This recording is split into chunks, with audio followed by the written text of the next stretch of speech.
मेरा नाम अनीता है और मैं कम से कम 10-12 सालों से इन बच्चों से जुड़ी हुई हूँ। मेरे अपने घर में ही कम से कम 8-10 कुत्ते हैं इस समय, उसमें से 2 पैरालाइज भी हैं, एक का जबड़ा टूटा हुआ है। और ये वंदना जी मेरी फ्रेंड हैं और इनके साथ इस शेल्टर में भी आना जाना लगा रहता है। कोई डॉग मिला, कभी बीमार है, कुछ है तो यहीं रखते हैं हम लोग। फिर जब ठीक होता है तो उसके स्पेस पे छोड़ देते हैं। और बहुत सारी फ्रेंड्स हैं, पूर्णिमा जी हैं, मनवीन जी हमारे, वसुंधरा में, वैशाली में, सब लोग मिलकर जितना भी जैसे हो ही होता है वो हम करते हैं। कुत्तों की जो समस्या शहर में बढ़ रही है, हाँ जी, उसके विषय में आपका क्या कहना है?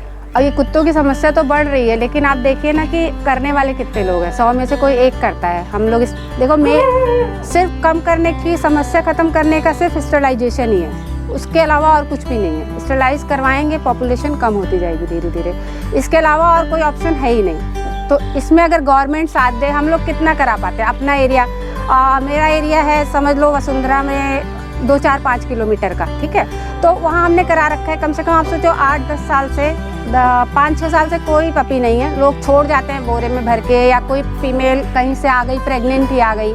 अगर वो प्रेग्नेंट नहीं आई है, दोस्ती करके ऑपरेट करा देती हूँ मैं, बट अगर वो प्रेग्नेंट ही आई है तो नहीं करा सकते ना। तो उसके पपीज़ ऐसे, जो जबड़ा टूटा वो बच्चा अभी मेरे पास, वो प्रेग्नेंट आ गई थी, उसने पपीज़ दिए, उसमें से 2-3 कुत्तों ने मार दिए और सड़क पे मरते हैं बेचारे, क्या करें। सड़क पे उसने बच्चे दिए, घर में इतने, मैं घर नहीं ले जा सकती। शेल्टर में पपीज़ को रखना बहुत मुश्किल का काम होता है। यहाँ भाई जो बड़े डॉग्स आते हैं, इन्फेक्शन होता है, किसी को कुछ होता है, पपीज़ बहुत जल्दी मतलब सर्वाइव नहीं कर पाते हैं। फिर उनके लिए उनकी जगह होनी ज़्यादा बेटर है, या फिर फॉस्टर करे कोई।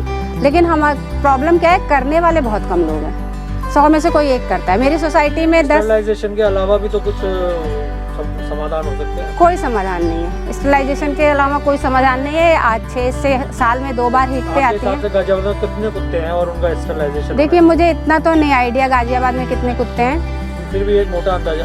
नहीं, मैं बिल्कुल अंदाजा नहीं लगा सकती। भाई एक बजट भी तो पास होना होगा कि भाई इतना बजट होना चाहिए।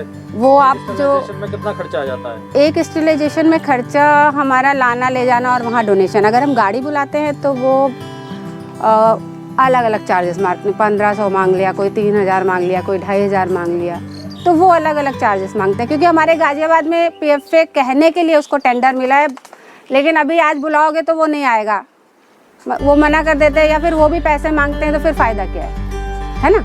तो गाजियाबाद में अभी तक मुझे एक भी ऐसी संस्था नहीं पता है। बस ये पता है कि PFA को पिछले 10 साल का भी टेंडर मिला था और अभी भी 10 साल का टेंडर मिला है। बस इतना पता है पेपर के माध्यम से, मुझे नहीं पता। बट यहाँ पे कितना स्टरलाइजेशन कर दिया अब तक संस्था ने? मतलब जाम खड़े हैं उस संस्था ने मिला से? ये अभी आपको वंदना जी ने बताया होगा, 3-3.5 4,000 जो भी। अब जैसे ये वैशाली का और यहाँ का, वसुंधरा में मैं हूँ, पूर्णिमा जी हूँ, आसपास जितने हमें समझ आते हैं, जितने हाथ आते हैं, जो होता है करा देते हैं। तो हमारी सोसाइटी में तो आप देखो, कम से कम पहले बहुत लड़ाई झगड़े होते थे कुत्ते हुए, मतलब इतनी लड़ाई करनी पड़ती है कि खाना, पहले अनाउंसमेंट होता था जी कुत्तों को खाना नहीं खिलाना है, उसके लिए लड़ना पड़ा। पहले मेनका गांधी को मेल किया, वहाँ से फ़ोन आया तो भाई अब फिर खाना खिला लो, कोई बात नहीं। अब ऑपरेट हैं, मैं नहीं है तो अब शांति है। कम से कम 5-6 साल से ऐसी कोई दिक्कत नहीं है मुझे सोसाइटी में। 8-10 कुत्ते जो हैं वो भी 10-10 साल के हो रहे हैं। तो हर कोई, मतलब गली में 2-4 लोग भी काम करें, और काम इस तरीके से करें कि हमें एक जो हो गया बच्चा हो गया, आगे नहीं होने देना है। स्टरलाइजेशन एक प्राकृतिक तरीका है, इससे देखिए, नहीं, देखिए पैदा करने की शक्ति को खत्म कर रहे हैं। नहीं, आप देखिए, अगर आप प्राकृतिक तरीका है तो इंसानों को भी नहीं कराना चाहिए। बढ़ाते रहो पॉपुलेशन, फिर क्या है। अगर आप प्राकृतिक है तो भाई आप भी बढ़ाते रहो ना, आप क्यों कराते हो, आप क्यों अलग अलग चीज़ें यूज़ कर रहे हो। तो उनको भी ज़रूरत है, हमें पॉपुलेशन ख़त्म करने की या कम करने की ज़रूरत है, तो इनको भी तो ज़रूरत है ना, ये अपने आप नहीं जा सकते। कैसे गई शहर में पॉपुलेशन? देखिए, ये भी कह सकते हैं कि आज की डेट में काम करने वाले काफ़ी लोग हो गए हैं। जैसे अब मैगट्स वाले यहाँ कम से कम 50 कुत्ते होंगे, अगर उनको हम उठा के यहाँ नहीं लाते, ट्यूमर वाली कम से कम 10 होंगी यहाँ पे, वजाइना ट्यूमर वाली, तो अगर हम उसको यहाँ उठा के नहीं लाते और ट्रीटमेंट नहीं देते तो वो मर जाते। तो आप ये कह सकते हैं कि कुछ लोग ज़्यादा हो गए हैं अब करने वाले पहले के मुकाबले, तो ये बच रहे हैं। लेकिन जब बच रहे हैं तो उनको हमें कम करने के लिए स्टरलाइजेशन कराना पड़ेगा। ये भी हो सकता है कि कोई इनके प्राकृतिक शिकारी नहीं है शहर में, नहीं, देखिए कुत्तों का प्राकृतिक शिकारी शहर में तो नहीं है, वो तो जंगल में ही हो सकता है, पहाड़ियों पे होता है, चलो शेर आ गया, कुछ आ गया, वहाँ के कुत्ते।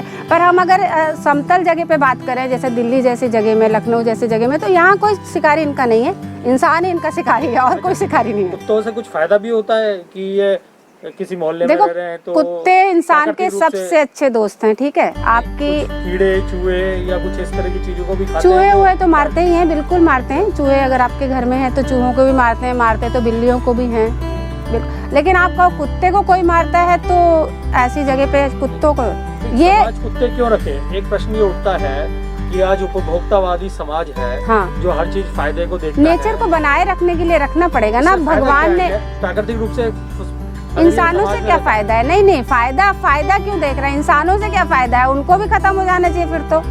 ये इंसानों के सबसे अच्छे दोस्त हैं ये। अब मेरे घर में मैं अकेली हूँ, सिंगल वुमेन हूँ। मेरी बेटी ये काम मेरा ना बेटी की वजह से ही शुरू हुआ था। वो उठा के लाई थी, 3-4 साल की थी तो नीचे से उठा लाती थी। तब हमारी सोसाइटी में भी हर 6 महीने में हर पार्क में, मैंने एक जगह पढ़ा था कि मेनका गांधी ने लिखा था उसमें कि कुत्ते चूहे भी बहुत खाते हैं। हाँ मारते हैं, बिल्कुल चूहे लेकिन मैंने देखा नहीं कभी खाते हुए बिल्ली को। नहीं, चाहे खाएं या ना खाएं पर मारते हैं। अच्छा। हाँ, मेरे घर में भी जो कुत्ते हैं उनको चूहे दिख तो जाए, जब तक मार नहीं लेते हैं। हम लोग जैसे जीव प्रेमी हैं तो मना करते हैं, उसको डांट देते हैं, लेकिन जैसे हम सो रहे हैं, कुछ कर रहे हैं, नजर आया तो मार तो देगा। क्या आपके दिमाग में या कल्पना में कभी कोई ऐसा प्राकृतिक अभ्यारण्य की विचार है जो शहर में कुछ ऐसा प्राकृतिक अभ्यारण्य हो जहाँ पर शहर के जितने भी देखिए कुत्तों के लिए जानवर हैं वो वहाँ रखे जाएं? देखिए कुत्तों के लिए तो नहीं, ऐसा जरूरत नहीं है। ऐसी हम मतलब दोस्ती करके इनसे, क्योंकि ये बहुत समझदार होते हैं। लेकिन बंदरों के लिए आप फॉरेस्ट कर सकते हो कि भाई उनको नेचुरल में रहना है, और उनको फॉरेस्ट वो भी बना के, जैसे हमने सारे काट ही दिए, खेत खलिहान जंगल भी काटे जा रहे हैं, है ना। तो आप बंदरों के लिए या ऐसे जानवरों के लिए तो कर सकते हैं, पर डॉग्स के लिए ऐसा कोई शेल्टर होम बना के फ़ायदा नहीं है। वहाँ क्या बीमार होंगे, मरेंगे, ऐसे कुछ, मतलब अगर आप कार्मिक अकाउंट के हिसाब से भी देखोगे तो ये तो गलत है। बंदरों के लिए आपको क्या कहना है?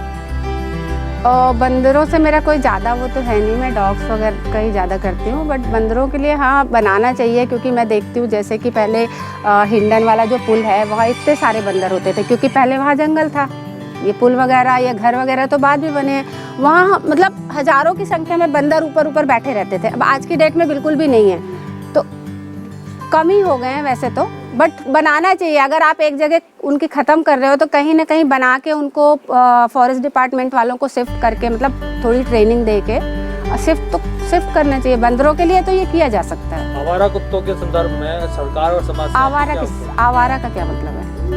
आवारा का क्या मतलब है? ये अगर हमारे स्ट्रीट डॉग हैं तो वो आवारा नहीं हुए ना। आप ब्रीड वाले तो ला के पाल रहे हो, ये आवारा हो गए।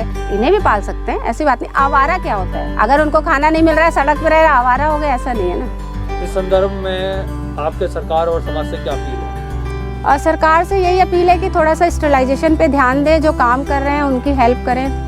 आप पैसे मत दो, नहीं देना है, ज़मीन दो, खाना दो, ठीक है ना। इतना तो आप कर सकते हो। बाकी थोड़ा डोनेशन से इनके लिए जो हम पोटी सुसु साफ करने के लिए या पोटी सुसु ढो के दूसरी जगह फिकवाने के लिए, उन सब चीज़ के लिए चलो थोड़ा और डोनेशन इधर उधर से मांग के कर लेंगे, बट सिर्फ खाने के लिए आप दे सकते हो, जगह दे सकते हो, इतनी हेल्प कर सकते हो। एक मेडिसिन दे सकते हैं। एक अंदाजे से आप बता सकते हैं कि अगर सब गुडी रहा तो मान लीजिए सरकार ने पूरी हेल्प करी, संस्थाएं भी अच्छी काम कर रही हैं और सब गुडी रहा, तो कितने साल में इन पशुओं को जो है एक्सेस हो रही है? देखो मैं अपनी सिर्फ अपने घर के आसपास की बात करूं तो 5 साल में ना के बराबर है। मेरे घर से, मेरे को एक्चुअली किलोमीटर के हिसाब से तो नहीं पता, बट मेरे घर से 2 किलोमीटर इधर उधर चारों तरफ आप लगाओगे तो नहीं है पपीज़। तो ये हो गया है 4-5 साल में लगा लो।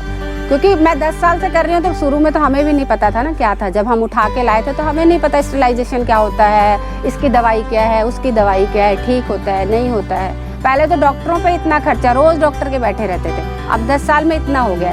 तो हमारे एरिया का ऐसे जब मान लो 4 साल में ख़त्म हो गया, तो मेरे हिसाब से 10-15 साल में आप आराम से आप ठीक कर सकते हो। अभी लखनऊ जैसी, गाजियाबाद में कुछ नहीं है, अभी लखनऊ में मेरी एक फ्रेंड है सुनीता, वो काम करती है। मुझे संस्था का नाम नहीं पता, पर एक बहुत अच्छी संस्था आई है, वो कर रहे हैं ऑपरेट, और बहुत अच्छा, बहुत बहुत मतलब उसके एरिया में तो सोच लो 1 साल में ही ये हो गया कि ठीक है। अब आपके हिसाब से कितने हजार लोगों के बीच में कितना प्रतिशत कुत्ता रहना चाहिए, कितना रहना चाहिए, कुत्ते की संख्या कितनी होनी चाहिए कि जिसको आप कहेंगे कि हाँ ये बैलेंस पॉपुलेशन है? ये तो हर इंसान, किसी इंसान को एक कुत्ता भी ज़्यादा लगेगा और किसी को 10 भी कम लगेगा। इस पे एक घर में एक कुत्ता तो हो सकता है, ऐसी कोई बात मान नहीं। लीजिए स्टरलाइजेशन ही करवाते रहे हम और 20 साल में पता चला कुत्ते ही खत्म हो गए। नहीं, ऐसा नहीं खत्म होगा। इतना गांव कूचे सब जगह जाके नहीं खत्म होगा, हमारे 10 साल में नहीं। शहर में तो खत्म हो जाएंगे। नहीं, शहर में गौरैया दिखाई नहीं दे रही, कौवे दिखाई नहीं दे रहे। हाँ तो करिए ना आप, रुचिन जी से बात करिए ना, फॉरेस्ट जहाँ जाओ वहाँ देखिए आती है गौरैया, जहाँ लगाए हैं पेड़, जहाँ बड़े हो गए आती है गौरैया। पता चला स्टरलाइजेशन इतना हो गया कि कुत्ते ही दिखाई नहीं दे रहे लोग। तो हम 2-4 रख लेंगे, बढ़ाते रहेंगे। अगर आपको जितना ज्यादा चाहिए पालना है तो बढ़ा के पैदा करके दे, 1-2 बचा के रख लेंगे, कोई बात नहीं। और बहुत से लोग जो घर में रखते हैं वो नहीं भी कराते स्टरलाइज, वो उसकी चिंता मत करिए, वो जब वो टाइम आएगा तो पैदा करा लेंगे, कोई बात नहीं। वो टाइम तो आए, क्योंकि हम लोग बहुत परेशान हो जाते हैं जब घाव देखते हैं, मतलब ऐसे ऐसे केस देखते हैं। लॉकडाउन में कितना बुरा हाल, खाने को नहीं, मार्केट बंद, सब कहाँ एक आदमी 4-4 एरिया में जा के खाना खिला रहा था, और कुछ लोग हैं मुट्ठी भर लोग करने वाले। तो आपकी क्या अपील है समाज और सरकार से? समाज से अपील है कि थोड़ा सा कोऑपरेट करें। अगर आपको एक कुत्ते ने काट लिया है तो एक्सीडेंट भी तो हो जाता है ना, सड़क पे होता है, नहीं होता? बताइए ना, आप हजारों लाखों रुपए खर्च करते हो, टांग भी टूट जाती है, तो काट लिया, एंटी रेबीज तो लगवाने हैं, क्या है। और उसको 4 दिन खाना खिलाओगे, वो पूंछ दुम हिलाता हुआ आपके पास आएगा, मजाल है वो काट ले आपको। सरकार से तो मैंने पहले ही कहा थोड़ी हेल्प करें, स्टरलाइजेशन के लिए करें, यही करेंगे तभी होगा जो भी होगा।